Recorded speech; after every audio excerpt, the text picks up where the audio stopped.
Hi, this is part 4 on documenting my work on this beautiful Mercedes 1980 300 TD. That's touring diesel. And well, let me show you what I've been doing. I keep her locked up. Nice neighborhood, but still, you know. I've been doing the rust in this area. It's pretty rusted on the driver's side, and making some good progress. I'm rather proud of this part. This right here, it's going to be a panel like fitting in right in here. I'll show you later. But it took me quite a few hours to make this. You can see it's got a lot of holes in it, and a bunch of bends, and it actually pretty much fit the first time. So like I said, it took a couple hours to make. It's made out of an old steel shelf. I'd say it's probably about 50 thousandths thick metal. It's kind of stiff, but not real stiff.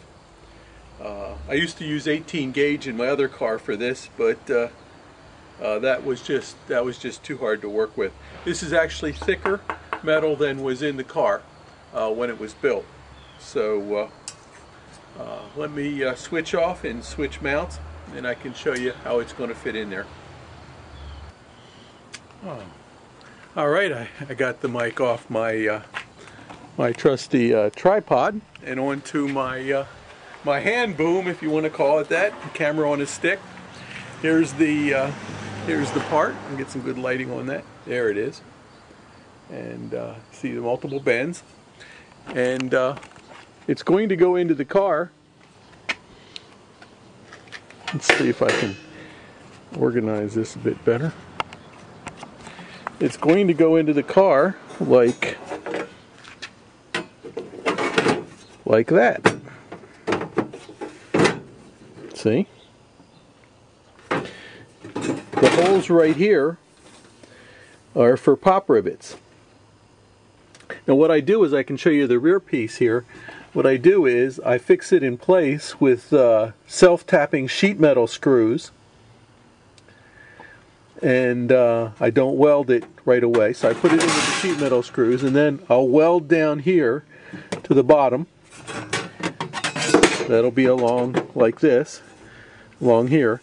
So I'll sheet metal screw in here, and then weld down there, and then come back and drill the, take the screws out one by one and put in pop rivets. And I have to drill the sheet metal screw. I've drilled this one size for the pop rivet, but behind is only drilled out by the screw. So I have to remove metal when I drill it through. That way I get it exactly on size and aligned.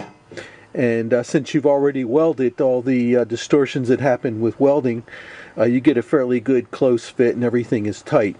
I've decided never to weld on this side part. It's just too thin. I can't clear out behind here to get insulation off, so I worry about fire. And also, I don't want to warp it too bad, because as you can see, the frames and all for the doors, if I warp this beam too much, everything's not going to fit anymore. So I think 3/16 inch steel pop rivets, they're about every inch and a half, are going to be more than strong enough for this. So you can see the beam here that I removed. It'll fit flat against that part, and it'll get welded in and welded at the other side. So making quite a bit of progress. I'm not sure if I showed this in the last video, but that's pretty much the bottom of the important joint finished up, and I have to get this part in here before I can proceed and close up the top of this beam. So and you can see still a hole through the floor to the bottom. I did cut out this part in the front. Once again, you can see that's the ground below it. And this side piece here I've cut out.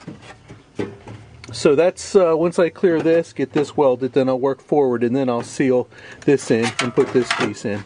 Now, in conjunction with working up there, I kind of had to come out here and drilled out or sawed out the, I can close the door now, sawed out these two pieces, which is on the, let me show you where we're at.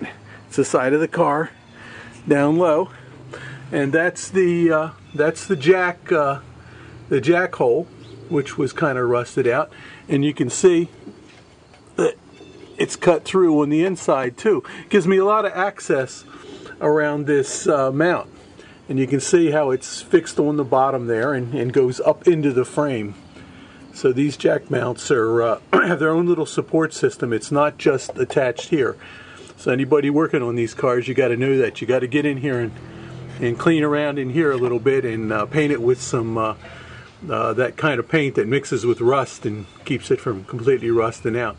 This car, also being an 80, I have to do some work here. You can see they didn't have the plastic liner all the way down in this model. That came out, I believe, in 82, and so it's rusted out there. So that's going to need a patch too.